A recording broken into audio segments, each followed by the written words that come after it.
तो मान लो हम लोग बना रहे हैं। तो सबसे पहला शब्द आ रहा है मोलरता। मोलरता जिसमें हमने कहा मोल बटे आयतन, याद आया? आयतन हालांकि लीटर में लेना है। नॉर्मलता क्या हुआ? नॉर्मलता इसमें क्या था? ग्राम तुल्यांक यानी तुल्यांक संख्या, ग्राम तुल्यांक बटे आयतन। यदि इन दोनों को एक साथ काट दें, भाग देते हैं, दिख रहा है वहां से ना, तो यहाँ हो जाएगा मोलरता बटे नॉर्मलता बराबर क्या हो जाएगा? यहाँ हो जाएगा मोल बटे आयतन हुआ ना, और यहाँ क्या होगा? तुल्यांक यानी ग्राम तुल्यांक अब बटे आयतन। आयतन समझ लो, इसको काट सकते हैं ऐसे भी नॉर्मली। तो जब काट देंगे तो इस बार हो जाएगा मोलरता बटे नॉर्मलता बराबर मोल बटे ग्राम तुल्यांक, ये होगा। अब मोल का क्या सूत्र होता है वो यही इंक्लूड किया जाए, तो हो जाएगा मोलरता बटे नॉर्मलता। क्लियर जा रहा है ना? मोल का होता है विलेय, विलेय का भार बटे विलेय का अणुभार, अणुभार हुआ। और ग्राम तुल्यांक का मतलब होता है विलेय का भार, विलेय का भार, विलेय का भार बटे विलेय का तुल्यांकी भार। याद आया? तुल्यांकी भार। इस बार इसको इससे हम काट दे रहे हैं, डायरेक्ट काट दे रहे हैं, तो बन जाएगा मोलरता बटे नॉर्मलता बराबर एक बटे ये हो जाएगा पूरा कर लो विलेय का ग्राम तुल्यांक को हटा के तुल्यांकी भार कर दिए, यानी तुल्यांकी भार बटे कितना हो जाएगा? विलेय का अणुभार, अणुभार। अब ये तुल्यांकी भार का सूत्र लगा देते हैं, तो हर पदार्थ का अलग अलग होता है। यानी ये हो गया मोलरता बटे नॉर्मलता बराबर विलेय का अणुभार बटे पदार्थ में कोई यन होता है, यन की संख्या इसको हम हटा दें, ये डायरेक्ट गुणा नहीं हो जाएगा, गुणे विलेय का अणुभार। हमें तो लग रहा है और ये कटने लायक दिख रहा है, काट देंगे तो बनेगा मोलरता बटे नॉर्मलता बराबर कितना होगा? 1/n। अर्थात देखो क्रॉस पूरा कर दो तो हो जाएगा नॉर्मलता बटे n गुणे मोलरता। आएगा समझ में? ये संबंध अगर दिख रहा है तो नॉर्मलता वाले विलयन के चालकत्व को क्या करते हैं? नॉर्मलता वाले विलयन के चालकत्व को क्या करते हैं? मोलर चालकत्व। यहाँ नॉर्मल हो जाएगा, lambda E is equal to, यहाँ होगा नॉर्मलता सूत्र लगाएंगे, ध्यान देना, इसमें नहीं लागू करेंगे, ऐसे करेंगे। क्योंकि lambda E equal to kappa multiply 1000 upon capital N. समझ में रहा है? कि सुने ही नहीं हो तो क्या करोगी? लैम्डा एक जैसे इनवर्स भी इंडेक्स हम जो बोल रहे थे उसको लैम्डा से भी इंडिकेट किया जाता है। लैम्डा नॉर्मल यानी तुल्यांकी चालकत्व का संकेत है। किसी विलयन के तुल्यांकी चालकत्व अर्थात 1 ग्राम तुल्यांक विलेय पदार्थ या विरुद्ध अपघट्य के पदार्थ से बने विलयन के चालकत्व को तुल्यांकी चालकत्व कहते हैं। एक दिन बीच में गैप होगा, तो इसको यदि मैं यहाँ करूँ तो इसको यहाँ कर सकता हूँ, नहीं कर सकता हूँ। क्या देखो, n is equal to kappa multiply 1000 upon lambda E. Clear हो गया? इसी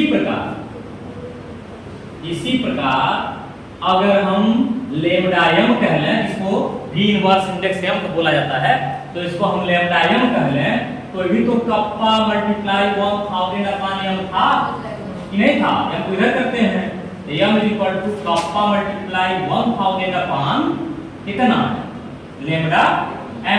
इस मान को यहाँ ला के रख रहे हैं, रख दें, ये कवर कर देगा, तुम लगाए कवर करेगा, देख लेना उसमें। तो नॉर्मलता के लिए इस्तेमाल कर रहे हैं 1000 अपॉन कप्पा, कप्पा बराबर हटा देते हैं ना, कप्पा कैंसिल समझो, तो यहाँ हो गया lambda E is equal to n multiply 1000 upon lambda m। तो 1000 से 1000 भी कैंसिल हो गया।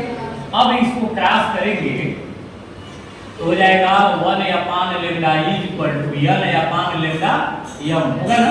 यानी lambda m is equal to n into lambda e. याद करो यह है मोलर चालकत्व बराबर n गुणे नॉर्मल यानी तुल्यांकी चालकत्व।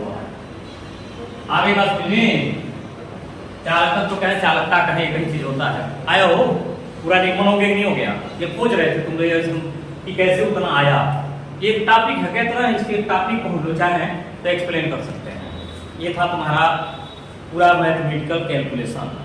अब बाद में हम इसको जब आगे देखेंगे तो डायरेक्ट कहेंगे कि मोलर चालकत्व तुल्यांकी चालकत्व और n के गुणनफल के बराबर होता है, जहां n अम्ल के लिए क्षारकता, क्षार के लिए अम्लता, लवण के लिए धनावेशों की संख्या, और आप चाहे क्या ऑक्सीकारक पदार्थ के लिए ऑक्सीकरण संख्या होता है।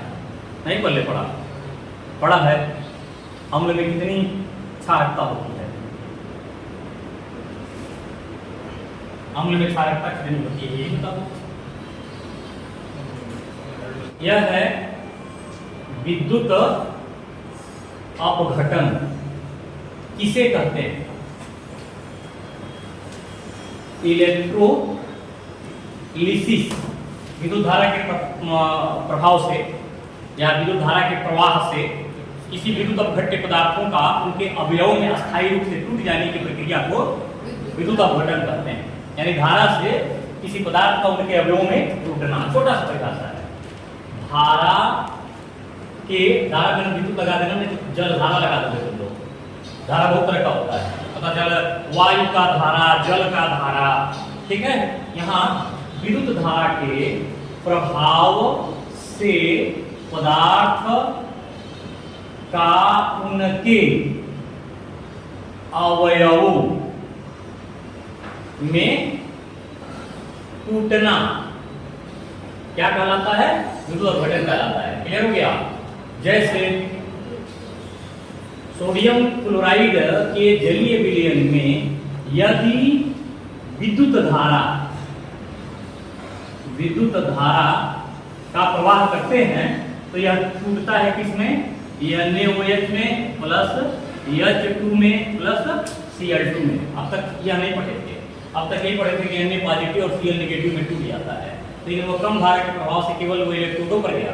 वर्तमान में जो टूटा है ये रिएक्शन हो गया, एक अस्थायी परिवर्तन हो गया, उत्क्रमणीय या अनुत्क्रमणीय क्रिया है। अब क्रिया जितनी हुई उतनी जाकर के समाप्त हो गई, डायनेमिक नहीं, वापस नहीं आई। क्लियर हो गया?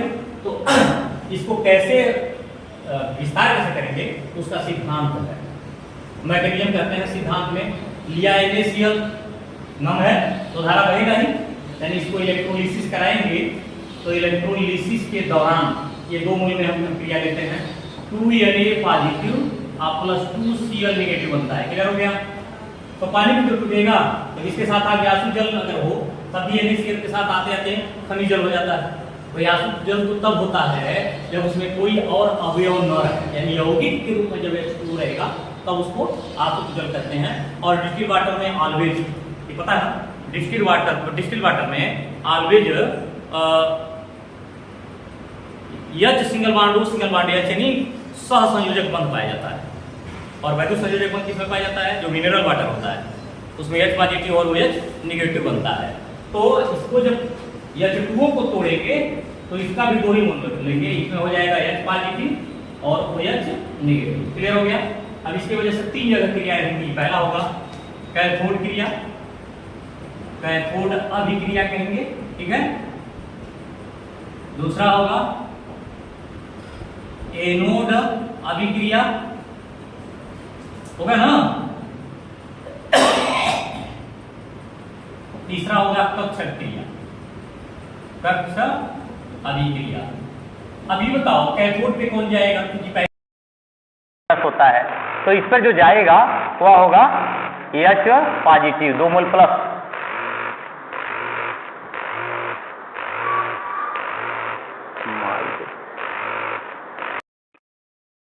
क्योंकि माइनस पहले से है तो इसके नीचे जो जमा होगा वो प्लस वाला होगा, और जो प्लस वाला होगा पहले से मान लो 2 इलेक्ट्रॉन का परित्याग किया हुआ है, तो उसको अणु या परमाणु के रूप में जब लाया जाएगा तो उसके जो 2 इलेक्ट्रॉन परित्याग हुए हैं, जैसे एक ही परित्याग हुआ लेकिन 2 आयन है, तो जब 2 आयन है तो एक एक करके 2 इलेक्ट्रॉन इसके परित्याग दिखाए जाएंगे, तो 2 इलेक्ट्रॉन इसमें ग्रहण होगा। जैसे 2 इलेक्ट्रॉन इसमें ग्रहण हो गए तो ग्रहण होते ही क्या बना लिया, H2 बना लिया।